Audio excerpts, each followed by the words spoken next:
St. Rita's parents, Antonio and Amata, were very holy people. They lived in the town of Rocco Parina, where they were a great influence to the people of the town to live good lives. They had enough money to not be poor, but not so much to be rich, and they enjoyed giving what they had to the poor and others who didn't have as much as them. Although Antonio and Amata were very happy with their lives, there was one thing they didn't have that they desired immensely: a child. Despite their many prayers over the years, it seemed that God was deaf to their prayers. However, so great was their confidence in God that they redoubled their prayers as they advanced in age. One night, as Amata was praying, an angel appeared to her to let her know that she and Antonio would be favored with a daughter. This daughter would be very special. She would be granted the seal of sanctity, possess every virtue possible, and that she would be a helper of the helpless, an advocate of the afflicted, and a guiding star in the firmament of the church. And so, to Antonio and Amata's great joy, Rita was born on May 22, 1381. While pondering over what name to give her, it was made known by God that he wished for the baby to be named Rita, a name that was not known by anyone at that time. After St. Rita's life and canonization, her name would be used for millions of baby girls. Rita's life would be filled with unusual and impossible things, and God didn't waste any time.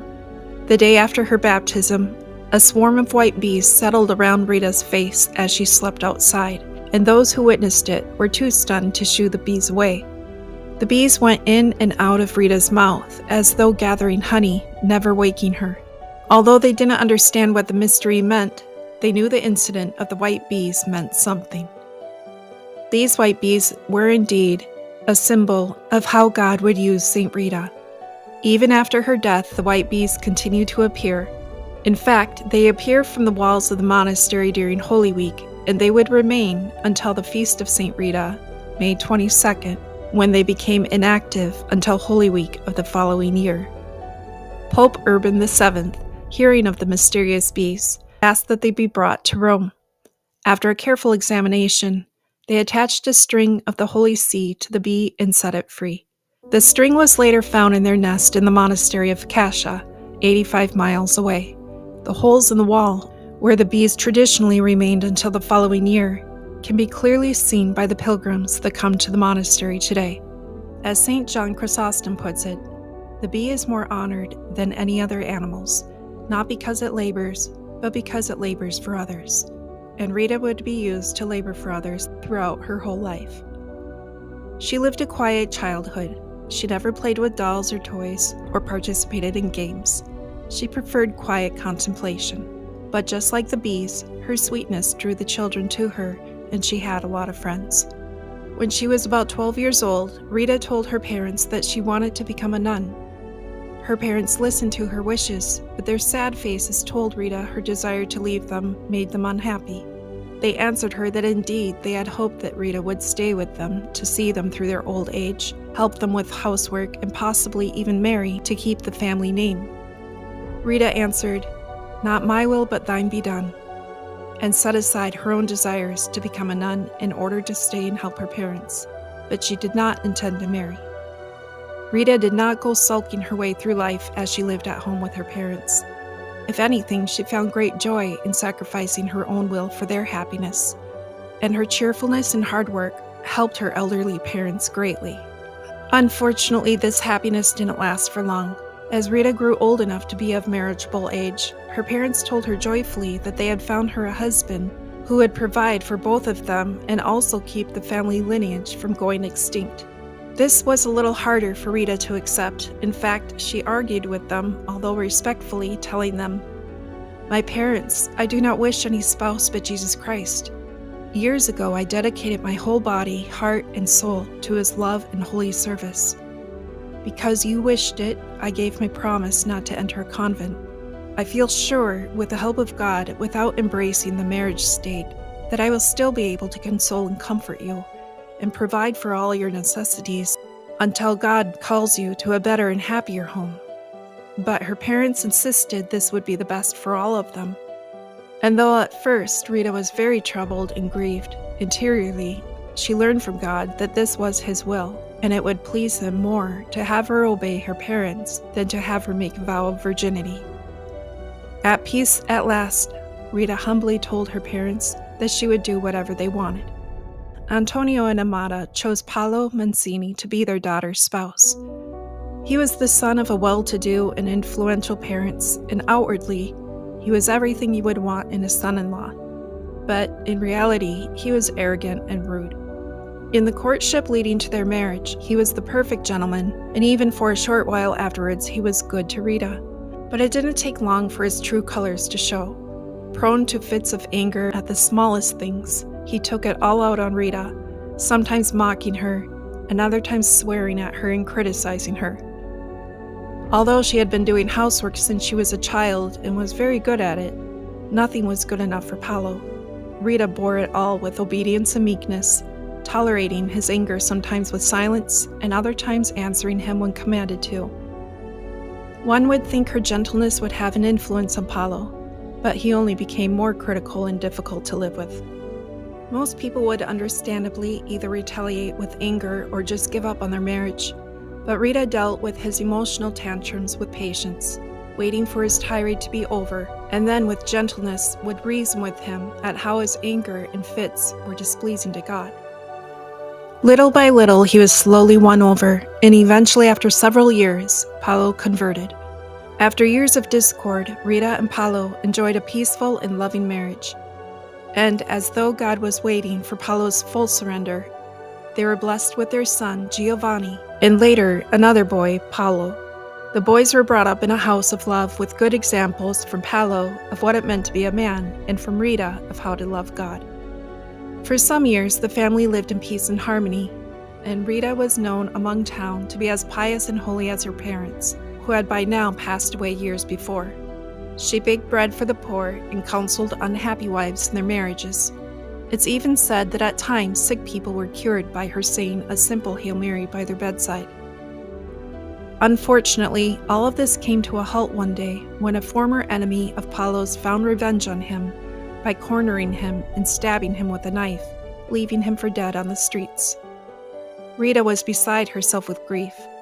Her grief was, of course, for losing her husband, who she loved with all her heart, despite his selfishness in the past, but also for the fact that he had not been able to receive the sacraments before he died. Her two sons, who had been practically modeled children all their childhood, became morose and surly as they entered in their teen years. Rita noticed that, despite their protective upbringing, they had been influenced by the trend at that time to take vengeance on an enemy, and that this was seen as honorable and just. Overhearing a conversation between the two brothers about avenging the murder of their father, Rita implored them tearfully to not do it, reminding them how grave a sin it was. They ignored her, and Rita turned to God, begging God to either change their hearts or let them die before committing such a sin. And so, both of her sons died within a year. St.Rita, who is now alone in the world, once again offered herself to God. After some time of much prayer, of discernment of where to go, she felt led to go to Cascia. At once she rose from prayer and walked to Cascia and knocked on the convent doors of St. Mary Magdalene, otherwise known as the Convent of the Magdalena. She was not received immediately. In fact, because she was no longer a virgin and this particular convent had never received anyone who was a widow, she was rejected 3 times. In fact, she was told it was impossible for them to receive her and that she shouldn't bother applying again. So she went back to Rocco Parina disappointed, but certain that if God wanted her there, he would find a way. Rita redoubled her prayers to Jesus to allow her to become his spouse, as well as praying to her 3 favorite saints, St. John the Baptist, St. Augustine, and St. Nicholas of Tolentine. In fact, it was from them that she learned that her prayers had been heard as they were shouting her name outside her house at night. "Rita, Rita, fear not. God will admit you into the cloister as his spouse." Immediately she fell into an ecstasy, where she saw the same 3 saints and heard a voice say, "Come, Rita, my beloved. It is now time for you to enter the Maddalena convent, whose door was so often closed against you." After awakening from her ecstasy, She opened her door, and there St. John the Baptist stood, beckoning her to follow him. He led her to the summit of a reef, where St. Augustine and St. Nicholas of Tolentine were waiting. Summoning her to follow them, they led her along the paths and streets back to Cascia, conversing with each other along the way. St.Rita was beside herself with joy, awe, and wonder, and soon they were standing before the convent doors, which of course was locked since it was in the middle of the night. The saints easily opened the doors of the convent and showed her to enter, saying to her, "Rita, remain a rational bee in the garden of your spouse, Jesus. Love him with all your heart and soul, and your eternal salvation is secure. Return thanks to God for so great a favor done in your behalf. Praise his infinite mercy, and publish that nothing is impossible to God. Rita, the impossible is overcome in your behalf." They then disappeared, leaving Rita to herself inside the cloister. In the morning, the nuns were more than a little surprised to find a strange woman standing inside their cloister. Upon asking who she was and how she got inside, she answered, "I am that poor widow of Roccoparina who many times asked to be admitted as a member of your community and was as many times refused as unworthy of so great a happiness. But know, beloved superioress and sisters, that God, wishing to do me a singular favor, sent last night to my house in Roccoparina his precursor, St. John the Baptist, accompanied by that Son of Heaven, St. Augustine, and that Star of Heaven, St. Nicholas of Tolentine, to conduct me into your midst. Nevertheless, I ask you, in the name of that God who has favored me with his mercy, to accept me as a member of your community." And then she told the entire story in great detail. The nuns listened in amazement and in one voice cried out that they would accept her as a companion and humbly asked her forgiveness for turning her away so many times into their home. Rita was immensely happy in her new home. She soon took the habit and made her vows. One day, she had a vision of a ladder stretching from the earth to heaven. Angels were ascending and descending by it. She heard a voice say, "Rita, if you wish to unite yourself to God in heaven, you must climb this ladder." Rita understood by this vision to be careful about not letting spiritual pride hamper her progress in spiritual perfection.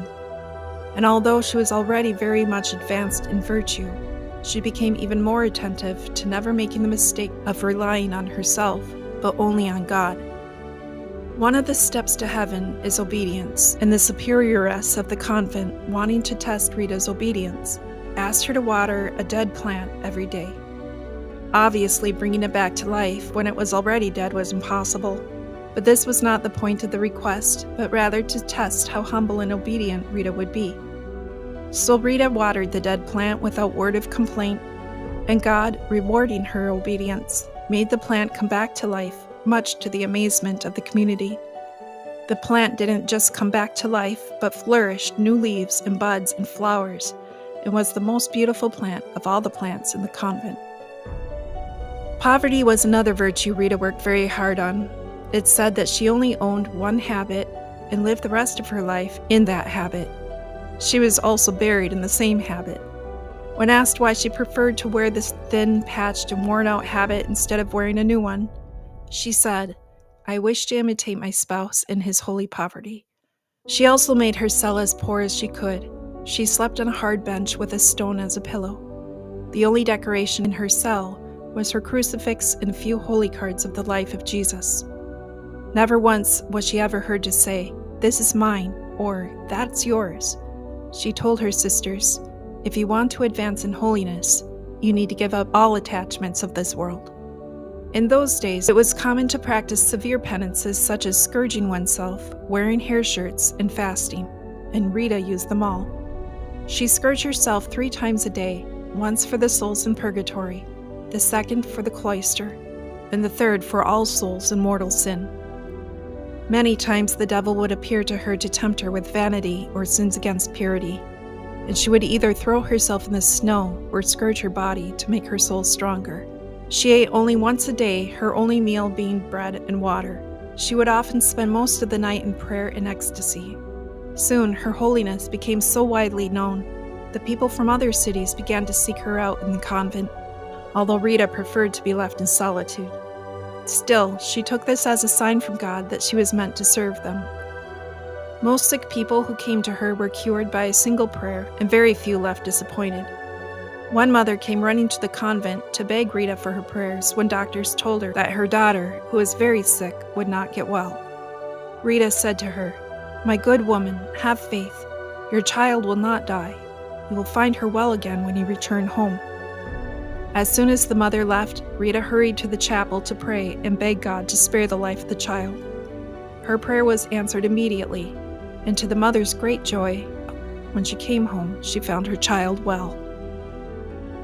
One day, while listening to a sermon about the sufferings of the crowning of thorns, Rita was so moved that she begged the Lord to allow her to suffer even just one thorn from his crown, so that she might better know and understand his pain.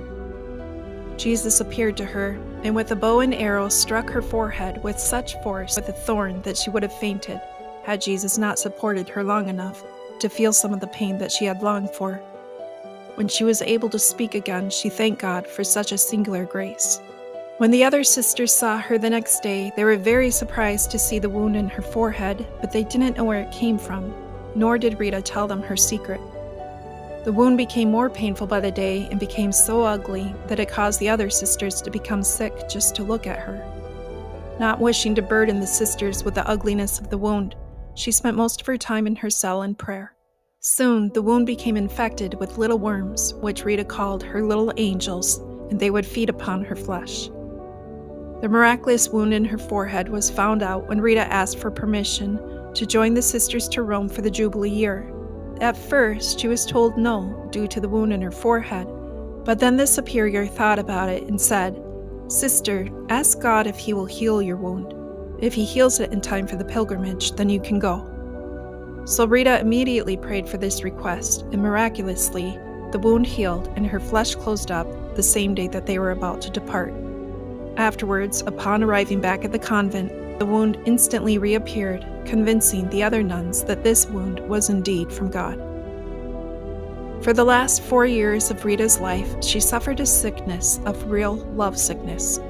This sickness started after Jesus allowed her to experience the same love and joy of seeing the beatific vision, which we normally can only see after death, as we would die of love and joy. But Jesus allowed her to be tormented in love without dying, along with suffering from the wound in her forehead. During these 4 years of her sickness, she was only able to survive off the body and blood of Jesus. One day, a cousin came to visit her. After a short visit, the cousin asked Rita if she wanted anything before she left. "Yes, cousin," Rita answered. "Please bring me a rose from my old home in Rocca Parina." Her cousin didn't understand this unusual request since it was the middle of winter, and thought that maybe the sickness had gone to Rita's head. But to satisfy her, she did go to her home in Rocca Parina, only to discover a beautiful red rose which had bloomed on a dead rose bush. She brought this rose back to Rita, who cried in thanksgiving to God. The rose was passed from sister to sister, who could not get over the beauty of the miraculous rose. Once again, God proved that nothing is impossible for him. Because of this miracle, to this day, roses are blessed in all Augustinian orders around the world on the feast of St. Rita and distributed to the faithful. It was revealed to St. Rita by the Blessed Mother that Rita would be taken to heaven within a few days. The sisters, having learned that Rita would be leaving them, tearfully gathered around her bed. She said to them, "Sisters, I'm not afraid to die. I already know what it is to die. It is to close the eyes to the world and to open them to God." After receiving the sacraments for the last time and bidding her sisters goodbye, Rita died, and one of the sisters saw her soul leave her body and fly to heaven assisted by angels. It was May 22nd, 1457. She was 76 years old. Immediately after her death, her cell was filled with a supernatural glow, and from her body came the smell of roses. This odor filled the entire convent, compensating the horrible smell that had come from the wound in her forehead. The little worms in the wound, Rita's little angels, turned into dazzling lights, and the wound shone from her head like a sparkling ruby gem. Her body and face, which had been emancipated from years of fasting, suddenly became years younger, and her face was more beautiful than it had been in life. her body looked nothing like death, but only like it was sleeping peacefully. At the very same moment Rita died, bells in all holy places of Cascia began to ring by angels.